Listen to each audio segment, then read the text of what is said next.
Le plan de paix, on va continuer donc à en reparler. Ayelet Shaked, le deal du siècle de Donald Trump, vous l'acceptez ou vous le rejetez ?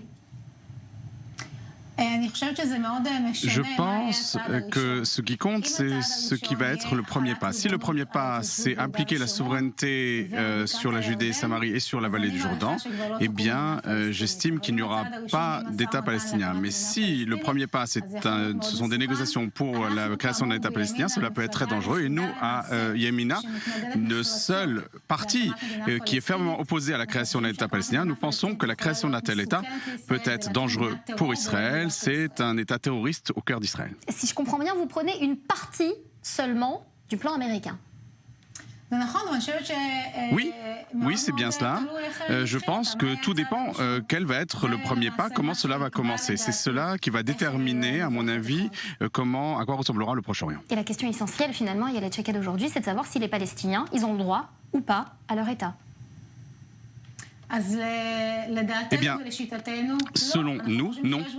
Nous pensons qu'il y a un État palestinien à Gaza, et vous avez vu, c'est un État terroriste, un État arriéré. Nous n'avons aucune intention de créer un autre État terroriste au cœur d'Israël qui pourra contrôler Jérusalem, Kfar Saba et l'aéroport Ben Gurion. Tous ces endroits deviendront autour de cet État, et il y aura des attaques et des tunnels terroristes. Benjamin Netanyahou, Ayelet Shaked, il n'était pas peu fier, mardi soir dernier, il soutient ce plan, il le promeut, il l'a appelé de ses voeux.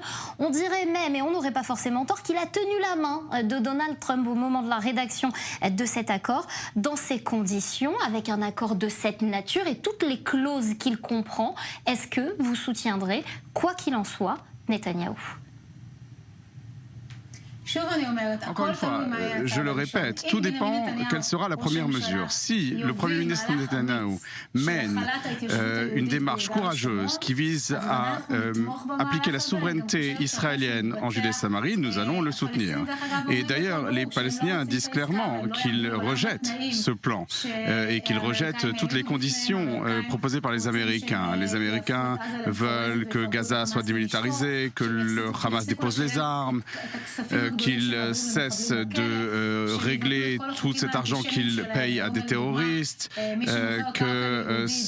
qu'ils arrêtent de condamner à mort ceux qui vendent des terres à des juifs, qu'ils reconnaissent Israël comme un État juif, toutes ces conditions que les Palestiniens continuent de rejeter. Donc ce que je veux dire, c'est que si nous imposons la souveraineté israélienne en Judée-Samarie, ce sera une réussite, mais un État palestinien ne verra pas le jour. Alors vous parlez justement de l'ordre de ces conditions et de cet accord. Jared Kushner, il a déclaré hier à la télévision égyptienne que reconnaître la souveraineté israélienne en Judée-Samarie, ça pourrait prendre plusieurs mois, qu'il serait favorable à ce que ça se fasse après les élections. Vous accepteriez d'attendre ? Je voudrais que cela arrive maintenant. Nous pensons qu'il y a une occasion qu'il faut saisir. Personne ne sait ce qui se passera après les élections, quel gouvernement verra le jour. Les électeurs doivent savoir que le choix est entre un gouvernement de droite avec nous, avec Yamina, opposé à un État palestinien, ou un gouvernement de droite avec les Arabes, de Bleu Blanc et du Parti arabe. Nous pouvons avoir aussi un gouvernement d'union nationale du Likoud et de Bleu Blanc pour appliquer ce plan, et cela nous inquiète aussi. Et donc, nous disons aux électeurs, ceux qui s'opposent à un État palestinien doivent voter pour Yamina. Dans le cas d'un gouvernement d'union, comme vous le mentionniez il y a un instant, vous vous asserrez avec Benjamin Netanyahou, avec Benny Gantz également ? Écoutez, il y a 3 mois, Netanyahou a essayé de créer un gouvernement d'union avec Benny Gantz. Nous avons fait partie de ces négociations. Nous avons essayé de faire en sorte qu'il n'y ait pas un 3e tour d'élection. Tout dépend. Si c'est un gouvernement qui vise à créer un État palestinien, nous n'en ferons pas partie. Alors on l'a déjà dit, Netanyahou, et on l'a vu, il marche sur vos plates-bandes. Il y en a un autre aussi, puisque Netanyahou n'est pas le seul. Aryeh Deri s'en occupe également, le leader du Chasse. Il était la semaine passée dans la vallée du Jourdain, avec des propos qu'on a entendus particulièrement tendancieux à votre égard. Yamina, dont les voix sont siphonnées de toutes parts, d'une certaine façon. Est-ce que le parti n'est pas en danger existentiel aujourd'hui ? Écoutez, effectivement, on essaye de nous siphonner des voix, Likoud, Chasse et Bleu Blanc, et personne n'y arrivera. Le sionisme religieux, c'est bien, et la droite idéologique laïque, c'est aussi bien. Qui est le parti qui a le plus de valeur, qui est le parti le plus propre, le parti le plus de droite, un parti idéologique qui s'inquiète de l'identité de l'État d'Israël. Et je pense que nos électeurs voient bien les réussites que nous avons accomplies, ce que j'ai fait au ministère de la Justice. Bennett fait des choses très importantes au ministère de la Défense. Nous avons M. Smotrich qui fait beaucoup de choses au ministère des Transports. Et je crois que nos électeurs savent voir ce que nous avons accompli. Alors avec ce bilan dont vous faites état aujourd'hui, comment se fait-il que vous n'arriviez pas à capitaliser plus de voix sur ces questions qui font votre ADN justement? C'est où que le bas blesse? Oui, c'est vrai, nous essayons. Les élections, voilà, rien n'est joué, personne ne sait ce qui va se passer, mais je pense qu'actuellement, les électeurs comprennent bien qu'il n'y a qu'un seul parti qui s'oppose à un État palestinien, et je pense que les électeurs savent pour qui il faut voter, et c'est pourquoi je suis là aujourd'hui. Ayelet Shaked, il y a encore un an, et on va parler un peu de vous à présent, on disait de vous que vous étiez première ministrable, on vous appelait également, notamment à l'étranger, la dame de fer israélienne.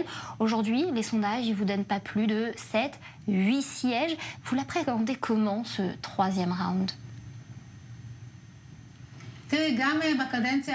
Écoutez, lors des élections précédentes, nous étions le troisième parti. J'ai reçu le portefeuille de la justice. Nous, notre objectif, c'est que le bloc de droite remporte ces élections. Si tous les électeurs de droite vont voter, et si personne ne vote pour ces partis qui ne passeront pas le seuil d'éligibilité, le bloc de droite pourra gagner. Nous pourrons former un gouvernement. À l'heure actuelle, c'est sur cela que je me focalise. Je veux que mon parti réussisse, obtienne le plus de sièges possible et que le bloc de droite l'emporte. Et chacun reste crampé sur ses positions. On les voit, les sondages, encéphalogramme plat, rien ne change, rien ne bouge. Si chacun campe sur ses positions, vous l'avez mentionné tout à l'heure, un quatrième round, il n'est pas finalement très loin. J'espère vraiment que non. Nous ferons tout ce qui est possible pour qu'il n'y ait pas de quatrièmes élections. Nous avons tout essayé pour qu'il n'y ait pas de troisièmes élections. Nous avons voulu encourager Gantz à accepter un gouvernement du national. Nous avons encouragé Lieberman à entrer dans un gouvernement de droite. Nous avons fait tout ce que nous pouvions. J'espère que les électeurs vont comprendre qu'il faut trancher aujourd'hui entre la droite et la gauche bleu-blanc et entre un vote pour Lieberman. Et si on vote pour Lieberman, ce sont des quatrièmes élections qu'il faut attendre. Qu'est-ce que vous allez faire, vous, Ayelet Shaked, personnellement, pour que ça ne se reproduise pas à nouveau une quatrième fois?